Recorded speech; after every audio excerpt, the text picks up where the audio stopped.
ஓம் சாந்தி. 8/10/2024 காலை முரளி. பாப் தாதா, மதுவனம். சாராம்சம். இனிய குழந்தைகளே, நீங்கள் உங்கள் புத்தியை சீர் செய்ய விரும்பினால் ஒரே ஒரு தந்தையின் நினைவில் நிலைத்திருங்கள்.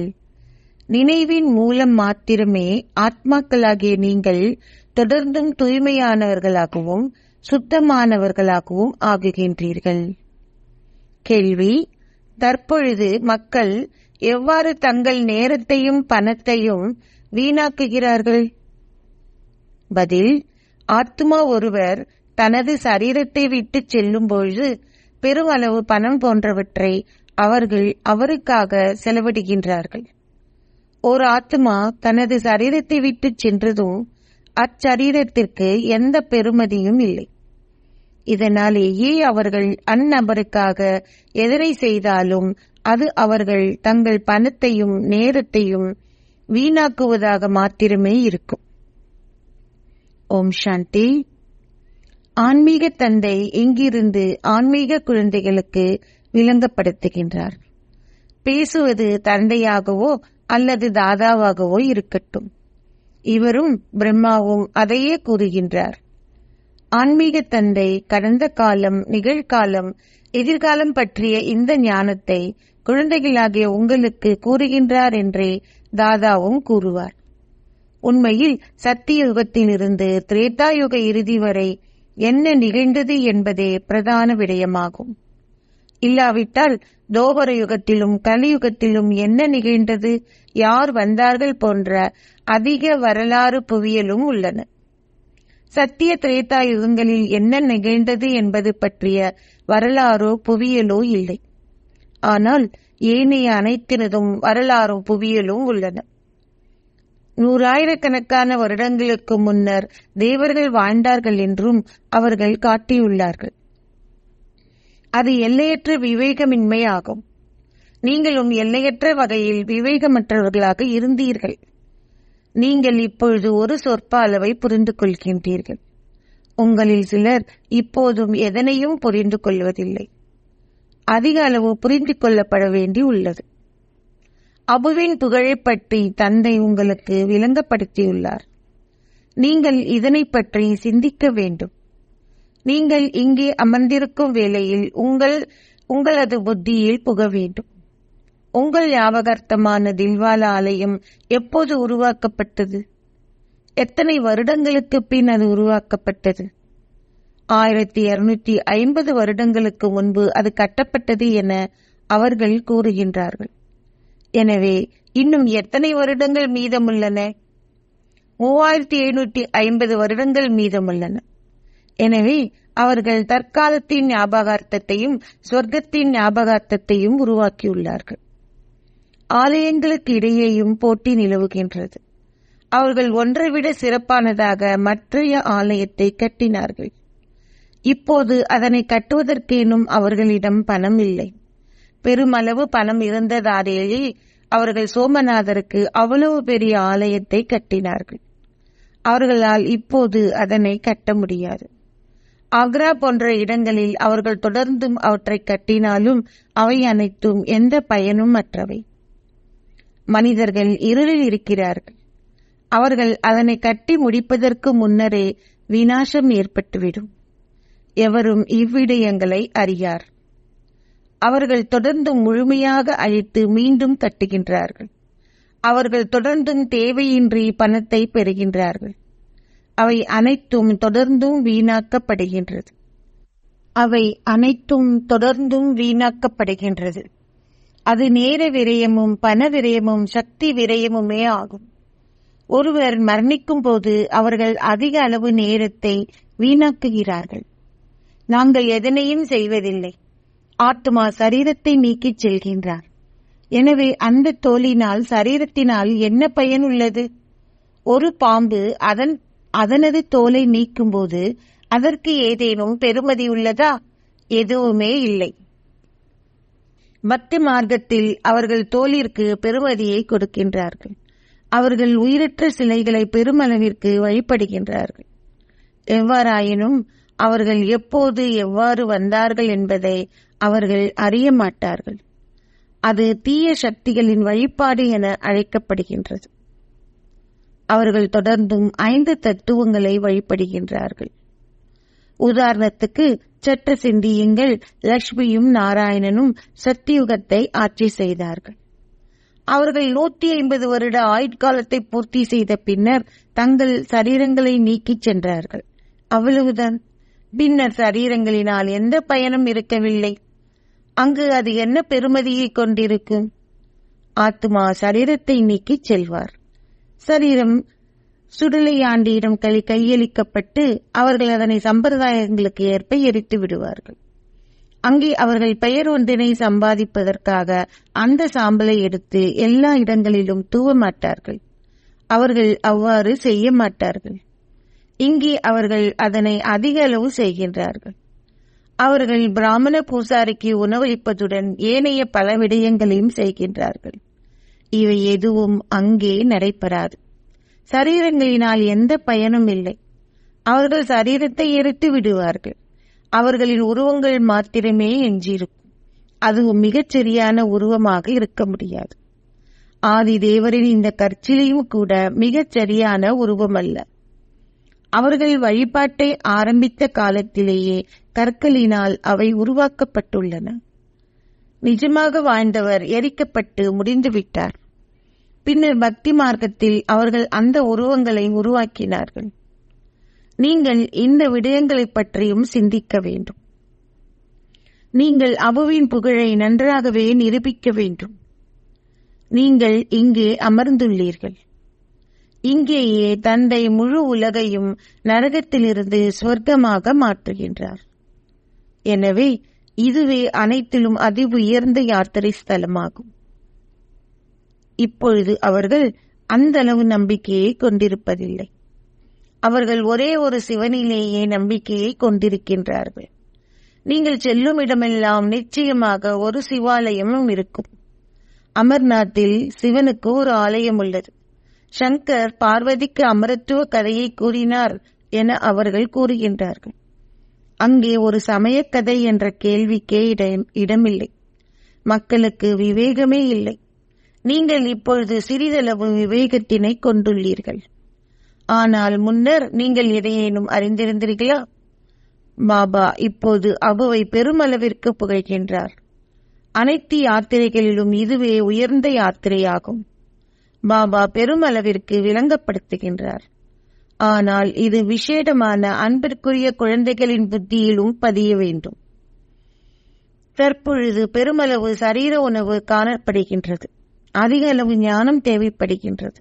அதிக அளவு சீர்திருத்தங்களும் இருக்க வேண்டும். தற்பொழுது யோகத்தை கொண்டிருப்பவர்கள் அரிதாகவே உள்ளனர். யோகத்துடன் ஞானமும் தேவை. நீங்கள் யோகத்தில் மாத்திரமே இருக்க வேண்டும் என்றில்லை. யோகத்திலும் ஞானம் நிச்சயமாக தேவைப்படுகின்றது. டெல்லியில் அவர்கள் கியான் விக்யான் பவன் என ஒரு கட்டடத்திற்கு பெயர் சூட்டியுள்ளார்கள். ஆனால் அதன் அர்த்தத்தை அவர்கள் புரிந்து கொள்வதில்லை. கியான் விக்யான் என்பது ஒரு வினாடிக்குரிய விடயமாகும். அமைதி தாமமும் சந்தோஷ தாமமும். எவ்வாறாயினும் மக்கள் எந்த விவேகத்தையும் கொண்டிருப்பதில்லை. அவர்கள் அர்த்தத்தை புரிந்து கொள்வதில்லை. கீதையை கூறிய சின்மயானந்தா போன்ற மகத்தான சந்நியாசிகளும் இருந்துள்ளார்கள். அவர்களுக்கு இன்னமும் பல சீடர்கள் உள்ளனர். ஒரே ஒரு தந்தையே உலகின் அதிமகத்துவம் வாய்ந்த குரு ஆவார். தந்தை, ஆசிரியர் ஆகியவர்களிலும் பார்க்கச் சிறந்தவர் குருவே ஆவார். ஒரு பெண்ணுக்கு வேறொரு கணவர் இருக்க முடியாது. எனவே வேறொரு குருவும் ஏற்றுக்கொள்ளப்படலாகாது. ஒரு குருவை ஏற்றுக்கொள்ளும் போது அவர் உங்களுக்கு சர்க்கதியை அளிக்க வேண்டும். எனவே ஏன் வேறு குருமார்கள் தேவை? எல்லையற்ற தந்தை ஒருவர் மாத்திரமே சர்க்குரு ஆவார். அவரே உங்கள் அனைவருக்கும் சர்க்கதி அளிப்பவர். எவ்வாறாயினும் இவ்விடயங்கள் அனைத்தையும் புரிந்து கொள்ளாதவர்கள் பலர் உள்ளனர். ராஜ்யம் ஸ்தாபிக்கப்படுகிறது எனவும் அதுவும் வரிசைக்கிரமமானதே எனவும் தந்தை விளங்கப்படுத்தியுள்ளார். சிலர் சிறிதளவேனும் புரிந்து கொள்வதில்லை. நாடகத்தில் அவர்களுடைய பாகம் அவ்வாறானதே. ஆசிரியரும் புரிந்து கொள்கிறார். அத்துடன் அவர் எவருடைய சரீரத்தினூடாக விளங்கப்படுத்துகின்றாரோ அவரும் புரிந்து கொள்கின்றார். வெள்ளத்திற்கும் தெரியும், அத்துடன் வெள்ளத்தை கொண்டிருக்கும் பைக்கும் அது தெரியும். சிவபாபா வெள்ளம் என உள்ளடக்கமாக அழைக்கப்படுகின்றார். அவர் அனைவருடைய ஸ்திதியையும் அறிவார். ஒருவர் கற்பதிலிருந்து அவர்கள் எவ்வளவு கற்கின்றார்கள் என்பதையும் அவர்கள் எவ்வளவு சேவை செய்கின்றார்கள் என்பதையும் நீங்கள் ஒவ்வொருவரும் உங்கள் வாழ்க்கையை எந்த அளவிற்கு பாபாவின் சேவையில் தகுதி வாய்ந்தது ஆக்குகின்றீர்கள் என்பதையும் அவரால் புரிந்து கொள்ள முடிகின்றது.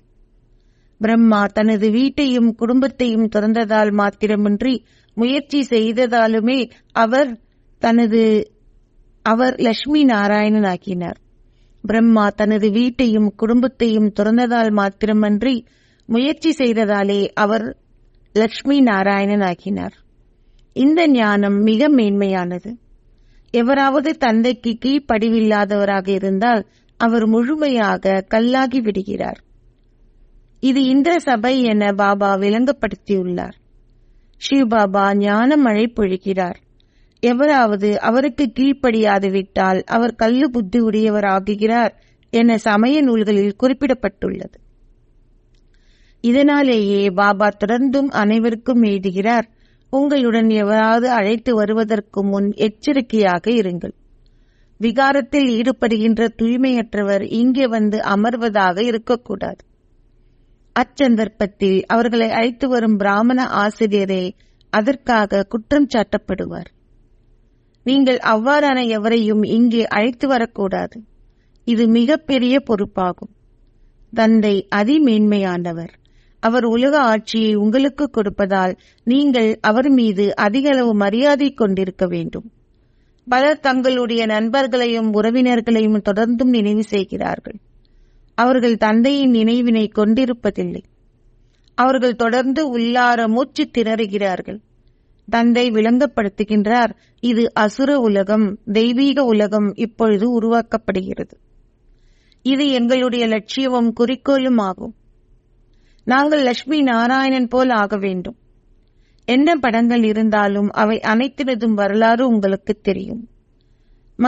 மக்களுக்கு விளங்கப்படுத்துவதற்கு அதிக அளவு முயற்சி செய்யப்படுகிறது. இன்னார் நல்லவர், புத்திசாலி என்றும் இவரால் எதனையும் புரிந்து கொள்ள முடியாது என்றும் நீங்கள் சிந்திக்கிறீர்கள். குழந்தைகளாகிய உங்களில் எவரேனும் ஒருவர் எந்த அளவு ஞானத்தை பெற்றீர்களோ அதற்கேற்பவே சேவை செய்கிறீர்கள். கீதையின் கடவுளே பிரதான விடயமாகும். இது சூரிய வம்ச தேவர்களின் ஒரே ஒரு சமய நூலாகும். வெவ்வேறு நூல்கள் இல்லை. பிராமணர்களுக்கெனவும் வேறு எதுவும் இல்லை. இவை மிக நன்றாக புரிந்து கொள்ளப்பட வேண்டிய விடயங்களாகும். ஞான பாதையில் முன்னேறும் பொழுது எவராவது விகாரத்தில் வீழ்ந்துவிட்டால் ஞானம் பறந்து விடுகிறது. மிக நல்லவர்கள் விகாரத்தில் ஈடுபட்டு கள்ளு புத்தி உடையவர்கள் ஆகினார்கள். மிக நல்ல புரிந்துணர்வு தேவைப்படுகிறது. தந்தை உங்களுக்கு விளங்கப்படுத்துகின்றவற்றை நீங்கள் ஜீரணித்துக் கொள்ள வேண்டும். இங்கே அது உங்களுக்கு மிகவும் எளிதாக உள்ளது. ஏனெனில் இங்கே எந்த உலகியல் விவகாரங்கள், பிரச்சனைகள் முதலானவை உங்களுக்கு இல்லை. வெளியே வசிக்கும் பொழுது தொழில் முதலானவற்றை இட்டு அதிக அளவு கவலை இருக்கிறது.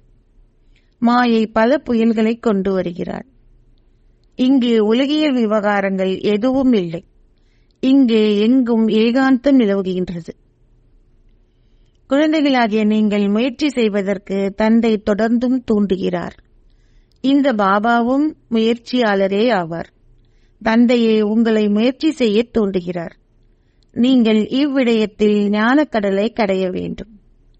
தந்தை குழந்தைகளாகிய உங்களுடன் அமர்ந்திருக்கின்றார். 5 விரைதலையும் கொடுப்பவரே சேவாதாரி என அழைக்கப்படுகிறார். மூச்சு திணறுபவர்கள் அதிக அளவு இழப்பை ஏற்படுத்தி மேலும் அவச்சேவையையும் செய்கிறார்கள். அவர்கள் தடைகளை ஏற்படுத்துகிறார்கள். சக்கரவர்த்தினிகளாக ஆகுபவர்களுக்கு பணிப்பெண்களும் வேலையாட்களும் தேவைப்படுகின்றார்கள் என்பது உங்களுக்கு தெரியும். அவர்களும் இங்கிருந்தே செல்வார்கள். அனைத்தும் கல்வியிலேயே தங்கியுள்ளது. இந்த சரீரம் சந்தோஷமாக நீக்கப்பட வேண்டும். துன்பம் என்ற கேள்விக்கே இடமில்லை. உங்களுக்கு முயற்சி செய்வதற்கு நேரம் கொடுக்கப்பட்டுள்ளது. ஞானம் ஒரு வினாடிக்கானதாகும். நீங்கள் சிவபாபாவிடமிருந்து ஆஸ்தியை பெறுகிறீர்கள் என்பது உங்கள் புத்தியில் இருக்கிறது. நீங்கள் சிறிதளவு ஞானத்தை செவிமடித்து சிவபாபாவை நினைவு செய்தால் உங்களால் அங்கே செல்ல முடியும். பிரஜைகள் பலர் உருவாக்கப்பட உள்ளனர். எங்கள் சூரியவம்ச சந்திரவம்ச ராஜ்யம் இங்கேயே ஸ்தாபிக்கப்படுகின்றது. தந்தைக்கு உரியவராகிய பின்னர் நீங்கள் அவமரியாதை செய்தால் அதிக அளவு சுமை சேர்க்கப்படுகிறது. நீங்கள் முழுமையாக நரகத்தின் ஆழத்திற்கு செல்கிறீர்கள். தந்தை விளங்கப்படுத்தியுள்ளார். பூஜிப்பவர்களாக இருந்தவர்களை எவ்வாறு பூஜிக்க தகுதி வாய்ந்தவர்கள் என அழைக்க முடியும்? தந்தை ஒருவரே அனைவருக்கும் சர்க்கதியை அருள்பவரும் அனைவருக்கும் நன்மை பயப்பவரும் ஆவார். அமைதி என்பதன் அர்த்தத்தை ஏனும் மக்கள் புரிந்து கொள்வதில்லை. அவர்கள் அர்த்தயோகம் முதலியவற்றில் பிராணாயம், மூச்சு பயிற்சிகள் முதலியவற்றை செய்வதையே அமைதி என கருதுகின்றார்கள். அதற்கும் பெருமளவு முயற்சி தேவைப்படுகிறது. சிலரது மூளைகளும் பாதிப்படைந்து விடுகின்றன. எவ்வித பேருமே கிட்டுவதில்லை. அது தற்காலிகமான அமைதியே. அவர்கள் சந்தோஷத்தை தற்காலிகமானதும் காக்கையின் எச்சம் போன்றதும் என கூறுவதைப் போல அந்த அமைதியும் தற்காலிகமானதாகவே உள்ளது. அது ஒரு தற்காலிகமான காலத்திற்கு ஆகும். தந்தையோ உங்களுக்கு 21 பிறவிகளுக்கு அமைதி, சந்தோஷம் ஆகிய இரண்டையும் கொடுக்கின்றார். சிலர் இறுதி வரை அமைதி தாமத்திலேயே இருப்பார்கள். அவர்களுடைய பாகங்களுக்கேற்ப அவர்களால் அதிக அளவு சந்தோஷத்தை காண முடியாமல் இருக்கும். அங்கே அந்தஸ்தும் வரிசை கிரமமானதாகவே இருக்கும். அவர்கள் பணிப்பெண்களாகவும் வேலையாட்களாகவும் ஆகுவதனாலும் அவர்களால் உள்ளே வர முடியாது இருக்கும். அவர்களால் ஸ்ரீகிருஷ்ணரை பார்க்கவேனும் முடியாது இருக்கும். ஒவ்வொருவரும் அவரவர் மாளிகைகளை கொண்டிருப்பார்கள். அவரை பார்ப்பதற்கு ஒரு நேரம் நிர்ணயிக்கப்பட்டிருக்கும். உதாரணமாக, பாப்பரசரின் தரிசனத்திற்காக பலர் செல்கிறார்கள். அத்தகைய பெரும் தாக்கத்தை ஏற்படுத்துகின்ற மக்கள் பலர் தோன்றுவார்கள். லட்சக்கணக்கான மக்கள் அவர்களின் தரிசனத்திற்காக செல்வார்கள். நீங்கள் எவ்வாறு இங்கே சிவபாபாவின் தரிசனத்தை பெற முடியும்? இது புரிந்து கொள்ளப்பட வேண்டிய ஒரு விடயம். இது அனைத்திலும் மிகச்சிறந்த யாத்திரை தலம் என்பது உலகம் எவ்வாறு அறிந்து கொள்ள முடியும்? தில்வாலா ஆலயம் போன்றவை அருகில் இருக்கக்கூடும். நீங்கள் அவற்றையும் சென்று பார்க்க வேண்டும். அவை எவ்வாறு கட்டப்பட்டுள்ளன என்பதையும் பார்க்க வேண்டும். அவர்களுக்கு ஞானம் கொடுக்க வேண்டிய அவசியமில்லை. பின்னர் அவர்கள் உங்களுக்கு ஞானம் கொடுக்க ஆரம்பிப்பார்கள். மக்கள் ஆலோசனை கூறுகிறார்கள், நீங்கள் இன்னதை செய்ய வேண்டும். உங்களுக்கு யார் கற்பிப்பார், உங்களுக்கு யார் கற்பிக்கின்றார் என்பதை ஏனும் அவர்கள் அறியார்கள். ஒவ்வொருவருக்கும் தனித்தனியாக விளங்கப்படுத்துவதற்கு முயற்சி தேவைப்படுகிறது. இது பற்றிய கதைகளும் உள்ளது. சிங்கம் வந்துவிட்டது, சிங்கம் வந்துவிட்டது என கூறப்பட்டது. மரணம் கிட்டத்தட்ட வந்துவிட்டது என நீங்கள் கூறுகிறீர்கள். ஆயினும் அவர்கள் உங்களை நம்புவதில்லை. இன்னமும் 40,000 ஆண்டுகள் இருப்பதனால் எவ்வாறு மரணம் வர முடியும் என அவர்கள் நினைக்கின்றார்கள். எவ்வாறாயினும் மரணம் நிச்சயமாக வரவேண்டியுள்ளது. அது அனைவரையும் கொண்டு செல்லும். அங்கு குப்பை கூலம் கிடையாது. இங்கிருக்கும் பசுக்களுக்கிடையிலேயும் அங்கிருக்கும் பசுக்களுக்கிடையிலும் பெருமளவு வேறுபாடு உள்ளது. ஸ்ரீகிருஷ்ணர் மாடு மேய்க்கவில்லை. அவர் அநேகமாக ஹெலிகாப்டர் மூலம் பாலை பெறுபவராக இருப்பார். அந்த குப்பைகள் அனைத்தும் அவருக்கு மிக தொலைவிலேயே இருக்கும். அவரின் வீட்டிற்கு முன்னால் குப்பை இருந்திருக்காது. அங்கு அளப்பரிய சந்தோஷம் காணப்படும். அதற்கு இப்போது நீங்கள் முழுமையான முயற்சி செய்ய வேண்டும். பல நல்ல குழந்தைகள் நிலையங்களிலிருந்து வருகின்றார்கள். பாபா அவர்களை காணுவதில் பூரிப்படைகின்றார். அவர்கள் செய்கின்ற முயற்சிகளுக்கேற்ப மலர்கள் வரிசை கிரமமாக தோன்றுகிறார்கள். மலர்களாக இருப்பவர்கள் தங்களை மலர்களாக கருதுகின்றார்கள்.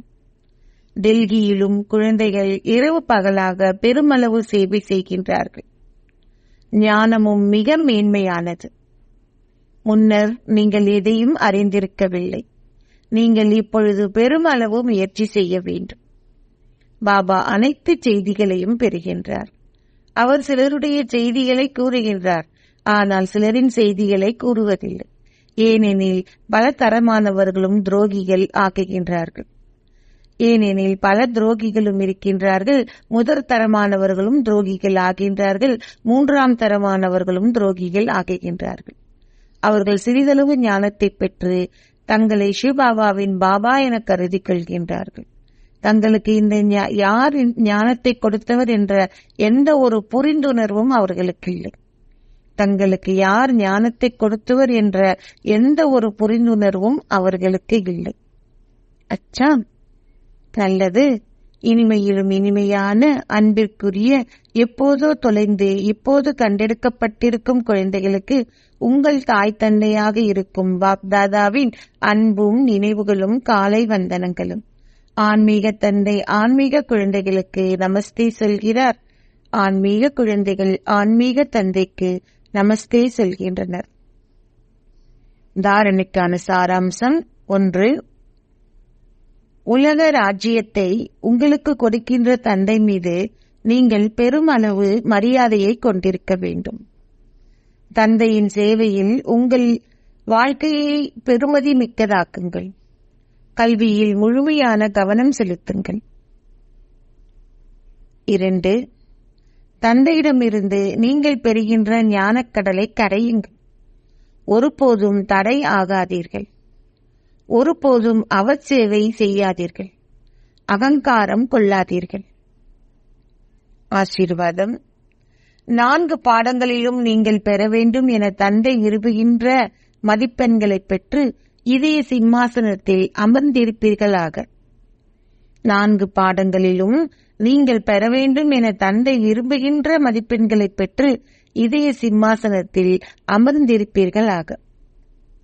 ஆரம்பத்தில் இருந்து இறுதி வரை 4 பாடங்களிலும் நல்ல மதிப்பெண்களை பெற்று நல்ல இலக்கத்தில் சித்தி எய்தும் குழந்தைகள் திறமை சித்தி எய்தவர்கள் எனப்படுகின்றார்கள். இடையில் உங்களின் மதிப்பெண்கள் குறைவானதாகவும் பின்னர் அதை அதிகரிப்பதற்காக முயற்சி செய்வதாகவும் இருக்கக்கூடாது. 4 பாடங்களிலும் நீங்கள் எவ்வளவு மதிப்பெண்களை பெற வேண்டும் என தந்தை விரும்புகிறாரோ அந்த மதிப்பெண்களை பெறுபவர்களால் இதய சிம்மாசனத்தில் அமர்ந்திருக்க முடியும். அத்துடன் கூடவே பிராமண உலகில் அனைவராலும் நேசிக்கப்படுபவர்களும் எல்லோருடனும் ஒத்துழைப்பவர்களும் எல்லாருடைய மதிப்பையும் பெறுபவர்களும் இதய சிம்மாசனத்தில் அமர்ந்திருப்பதுடன் ராஜ்ய சிம்மாசனத்தையும் பெறுவார்கள். ஸ்லோகம். விசேடமான அதி அன்பிற்குரியவர்களின் இதயங்களில் சதா இந்த முடிவற்ற பாடல் இசைத்துக் கொண்டே இருக்கும்.